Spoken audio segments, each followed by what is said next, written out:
बिहार मांगे बदलाव, बिहार मांगे बदलाव। कोई और नहीं, यह बदलाव राष्ट्रीय लोक जनशक्ति पार्टी ही लेके आएगी, 2025 में लेके आएगी। बिहार मांगे बदलाव, बिहार मांगे बदलाव।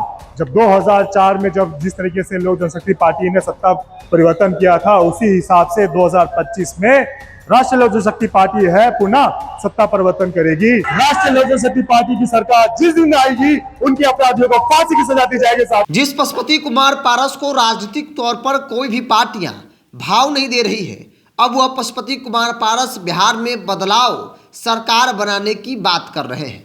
नमस्कार, द इंडिया टॉप देख रहे हैं, मैं हूं आपके साथ बिरजू सिंह। याद कीजिए, लोकसभा का चुनाव पशुपति कुमार पारस केंद्र में मंत्री थे, एनडीए में थे, और तब भारतीय जनता पार्टी ने उनको एक भी लोकसभा की सीट नहीं दी थी, जबकि उनके पास सांसदों की संख्या थी। भाजपा को ऐसा लगा कि पशुपति कुमार पारस जिस समाज से आते हैं, पासवान समाज, उस समाज का लीडर, उस समाज का वोट चिराग पासवान के पास है। पशुपति कुमार पारस को भाव देने का कोई मतलब नहीं है, और यही बात लालू प्रसाद यादव को भी लगा। लालू यादव ने भी लोकसभा चुनाव के वक्त पशुपति कुमार पारस के लिए नो एंट्री का बोर्ड लगा दिया। सीधे तौर पर कहा कि मुझे कोई ज़रूरत नहीं है पशुपति पारस जी की, हम जैसे हैं वैसे ही ठीक है, हम अपने आप में मजबूत हैं। अब देखिए, उस वक्त मजबूरी थी पशुपति कुमार पारस की कि भाई एनडीए के साथ है, एनडीए के लिए उन्होंने प्रचार प्रसार किया। जिन सीटों पर, हालांकि बहुत कम ऐसी सीटें थी जहां पर इनको बुलाया गया, जहां भी बुलाया गया वहां ये प्रचार प्रसार करने गए। अब 25 की तैयारी में उनकी पार्टी मजबूती से लग गई है, क्योंकि एनडीए ने स्पष्ट कर दिया कि अब हमको आपसे कोई मतलब नहीं है। हमारे पास चिराग पासवान है, जो इस समाज के सबसे बड़े लीडर हैं, जिनके साथ 99% वोट बैंक है। 1% भाजपा को भी लग रहा है कि 1% वोट बैंक पशुपति कुमार पारस के साथ हो सकता है या फिर है। अब देखिए, लालू यादव दही चूड़ा खाने पारस जी के यहाँ चले गए, और लालू यादव का जाना पशुपति कुमार पारस की पार्टी में जान आ जाना। उसके बाद पशुपति कुमार पारस एक्टिव हो गए, उनको लगा कि भाई लालू यादव आ गए, अब हम अपनी ताकत जो है वो भारतीय जनता पार्टी को दिखाएंगे। लेकिन लालू यादव दही चूड़ा खाए, उसके बाद लालू यादव के घर गए पशुपति कुमार पारस, मुलाकात हुई।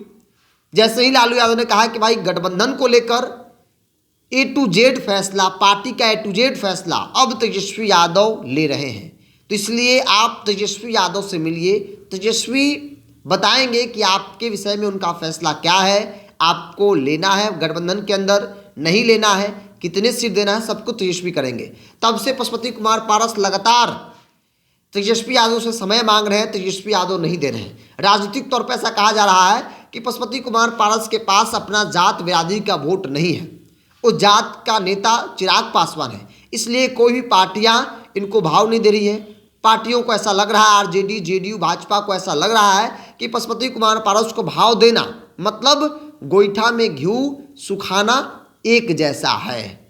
हालांकि पशुपति कुमार पारस अब 243 सीटों पर तैयारी की बात कर रहे हैं। कल हाजीपुर में उनका कार्यक्रम था।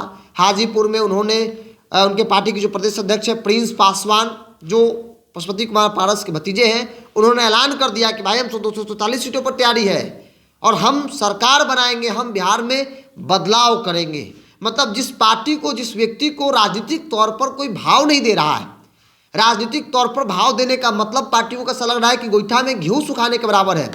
अब वो सरकार बनाने की बात कर रहे हैं, अब वो बदलाव की बात कर रहे हैं, और इसीलिए सवाल है कि पशुपति कुमार पारस आखिर करेंगे तो करेंगे क्या। अकेले लड़ना चुनाव इतना कोई छोटा मोटा बात नहीं है। लोकसभा चुनाव में ये पार्टी के अंदर उम्मीदवार खोज रहे थे। भाजपा ने भाव नहीं दिया तो पार्टी के अंदर उम्मीदवार खोज रहे थे। जिन नेताओं को कहा, वही नेताओं ने कहा कि नहीं भाई हम चुनाव नहीं लड़ेंगे, किसी गठबंधन से मिलता है तो ठीक है, अन्यथा अकेले, और भी हमारी पार्टी की ताकत क्या है मुझे मालूम है, मतलब राष्ट्रीय लोजपा की ताकत क्या है मुझे मालूम है, राष्ट्रीय लोजपा के टिकट पर चुनाव नहीं लड़ सकते हैं, पैसा बर्बाद नहीं कर सकते हैं। अब पशुपति कुमार पारस 240 सीटों की तैयारी में लगे हुए हैं। दरअसल पशुपति कुमार पारस कार्यकर्ता सम्मेलन, कार्यकर्ता संवाद, कार्यकर्ताओं से मिलना जुलना, और ये सब कुछ प्रेशर पॉलिटिक्स का कारण है कि पशुपति कुमार पारस चाहते हैं कि किसी भी गठबंधन से उनको 5 विधानसभा की सीट मिल जाए। 5 सीट जो दे देगा, 4 सीट जो दे देगा, उसी के साथ हम चले जाएंगे। और इसीलिए पशुपति कुमार पारस कभी आरा में कार्यक्रम, कभी मुंगेर में कार्यक्रम, मोकामा में कार्यक्रम, तो कभी वैशाली में कार्यक्रम कर रहे हैं और 243 सीटों की बात कर रहे हैं। उनको ऐसा लग रहा है कि 243 कहेंगे तो हो सकता है कि भाई कोई पार्टी मुझे, कोई गठबंधन में मुझे शामिल करा ले। 4 से 5 सीट, जिसमें एक पशुपति कुमार पारस एन प्राकेन चाहते हैं कि उनके बेटे जो यशराज पासवान है उनको किसी प्रकार से सेट कर दिया जाए, विधानसभा का चुनाव लड़ा दिया जाए। दूसरा, उनका भतीजा प्रिंस पासवान, तीसरा भतीजा कृष्णराज पासवान, चौथा सूरजभान सिंह को चाहिए। सूरजभान सिंह के भाई जो है वो चंदन सिंह चुनाव लड़ सकते हैं, या फिर सूरजभान सिंह के परिवार से कोई सदस्य जो है वो चुनाव लड़ सकता है। और इन्हीं 4-5 सीटों को लेकर पशुपति कुमार पारस का ये प्रेशर पॉलिटिक्स चल रहा है, ये राजनीतिक तौर पर ऐसा कहा जा रहा है। और इसीलिए पशुपति कुमार पारस चाह रहे हैं कि भाई कोई भी गठबंधन, भाजपा तो ताकत समझती है, भाजपा नहीं देगी भाव, क्योंकि चिराग पासवान वहाँ पे है। महागठबंधन के अंदर स्पेस मिल सकता है, महागठबंधन में दलित नेता नहीं है, और हो सकता है कि ऐसी परिस्थिति बने कि लालू यादव, तेजस्वी यादव, दलित नेताओं की वैकेंसी यहाँ है।